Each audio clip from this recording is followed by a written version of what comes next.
দীর্ঘ 15 ঘন্টা কেটে গেলেও মৃতদেহ সৎকার করতে পারল না পরিবারের সদস্যরা। বিস্তারিত খবর বিরতির পর। আপনারা দেখছেন হলদিয়া নিউজে।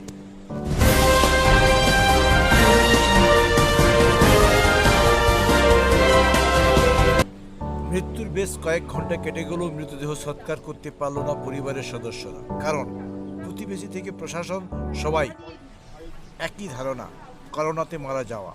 অসহায় পরিবারের মৃতদেহ আগলে বসে ছাড়া আর কোনো উপায় নেই।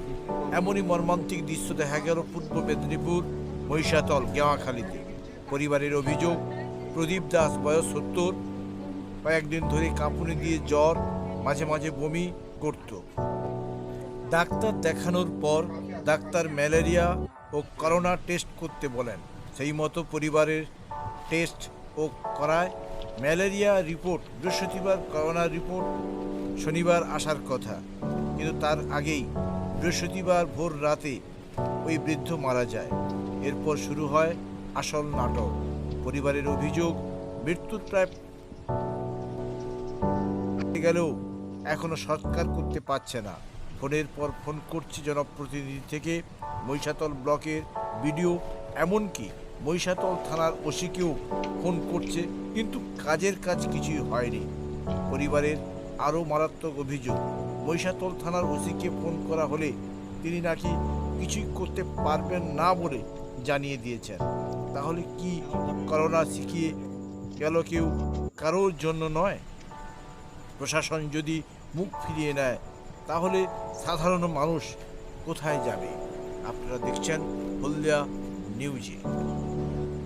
আমরা শুনে নেব একটু পরেই পরিবারের সদস্যরা কি বলছেন।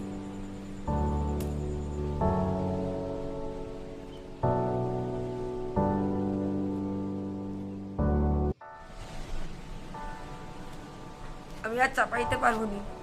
আমার দেখতে পাচ্ছি যে আমি কষ্ট হচ্ছে।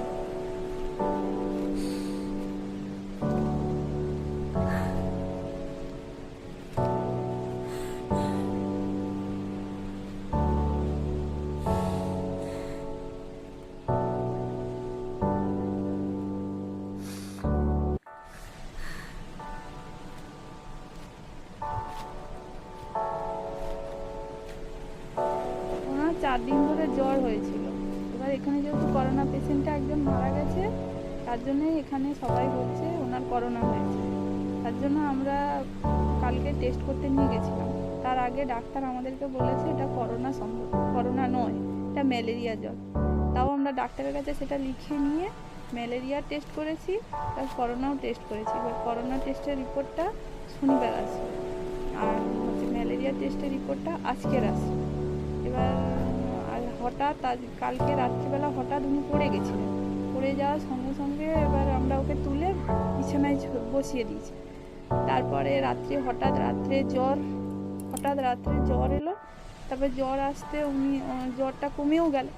ভোরবেলা আমাকে ডেকেছে, আমি গেলাম, বাবাই করে ডেকেছি, কোনো সাড়াও দিচ্ছে না কিছু। তারপরে আবার 6টার দিকে আবার বাবাই বলে ডাকলাম, কোনো সাড়া দিচ্ছে না। তারপরেই দেখলাম যে গঁ করে আওয়াজ, তারপরেই শেষ। এবার আমরা সঙ্গে সঙ্গে এখানে দিনু আছে যে অঞ্চল উপপ্রধান, তাকে বলেছি। এবার আমার ভুল হয়ে গেছে, উনি বারবার আমাদেরকে ফোন করেছিল, আমরা সেটা হয়তো রিসিভ করিনি। এবার আমরা যখন উপরে জানিয়েছি, তিলক চক্রবর্তী বা ঘনেশ্যামবাবু, ওনাকে যখন জানিয়েছি, আমরা ভেবেছি যে তাহলে ওরা দিনুদার সঙ্গে, যেহেতু একই লেভেলের লোক, তাহলে আমরা জানি যে দিনুদার সঙ্গে নিশ্চয়ই কথা হচ্ছে ওদের। আমরা এই ভেবে দিনুদার সঙ্গে হয়তো যোগাযোগ করি। এবার শিবু বেড়া যে আছে, হ্যাঁ, থানাতে জানিয়েছি। থানা বললো যে আমরা কোনো ব্যবস্থা নেবো না। আমাদের পাড়ার একজন গিয়েছিল, ওদেরকে বলেছে আমরা এখানে কোনো ব্যবস্থা নেবো না, এরকম বলেছে। তারপরে এবার বলতে আমরা আর কিছু বলিনি। তারপরে যখন আমাদেরকে উপর থেকে বললো, তিলক চক্রবর্তী বা ঘনেশ্যামবাবু বললো যে না, আমরা এখান থেকে লোক যাচ্ছি, তোমাদেরকে বাড়ি থেকে বেরোতে হবে না, তোমরা বাড়িতেই থাকো, আমরা এখান থেকে 3 জনকে পাঠাচ্ছি।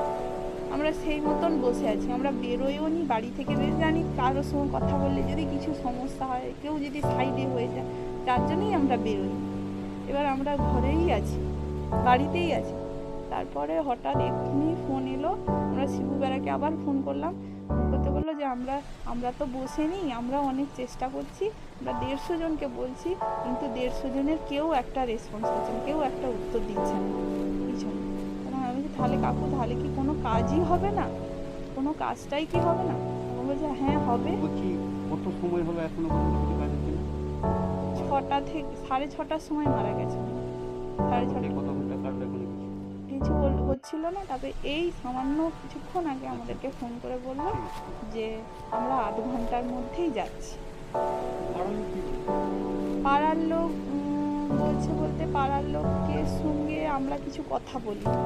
এবার পাড়ার লোক মানে আগে থেকেই যখন আমাদেরকে অ্যালার্ট করে দিয়েছে, যেহেতু এখানে একজন করোনা পেশেন্ট মারা গেছে, অ্যালার্ট করে দিয়েছে যে এখানে যেহেতু জ্বর হয়েছে, যেহেতু ওটা বলছে যে করোনা, হতেই পারে করোনা, তার জন্য আমরা পাড়ায় বেরোইনি। এখন আমাদেরকে উপর থেকে বলে দিয়েছে তোমরা কেউ বেরোবে না, ঘরেই থাকবে, যার জন্যই আমরা বেরোইনি। পাড়ার লোককে জানাইও নি, মানে কাউকে সেরকম একটা জানি, কিন্তু আমাদের একজন পরিচিত ছেলে আছে, সে অনেক চেষ্টা করছিল, অনেক চেষ্টা করছে, থানায় গিয়ে বসেছিল, অনেক কিছু করেছে, সেও কিছু করছে না। এমনকি আমি এমনও বলেছি যে আমরা পিপি দিয়ে দেবো, পিপি কিনে দেওয়া হবে, আপনারা একটু আসুন। আমি অনেক জায়গায় ফোন করে বলেছি, বলছে তাদেরকে কোয়ারেন্টিনে নিয়ে গেছে, কেউ বলছে না তাদেরকে তারা কেউ যাবে না, এই সব বলেছে।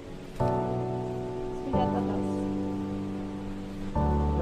6:30 মারা গেছে, 6:30 থেকে আজ এখন প্রায় 3টে 3:30 বাজে, প্রায় 12 ঘন্টা হয়ে গেল। কেউ কোনো মানে মৃতদেহ সৎকার করার কোনো মানে এও দেখাচ্ছে না, প্রশাসন সবাই দায়িত্ব এড়িয়ে যাচ্ছে।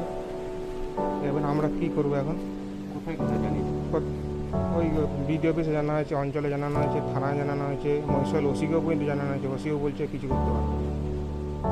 এখনও পজিটিভ হয়নি, তাই এই অবস্থা। কি চাইছি? মৃতদেহ সৎকারের ব্যবস্থা করছে, যাতে ভালোভাবে সৎকার হয়ে যায় সেইটা হচ্ছে। নাম? নাম সন্দীপ কুমার দাস।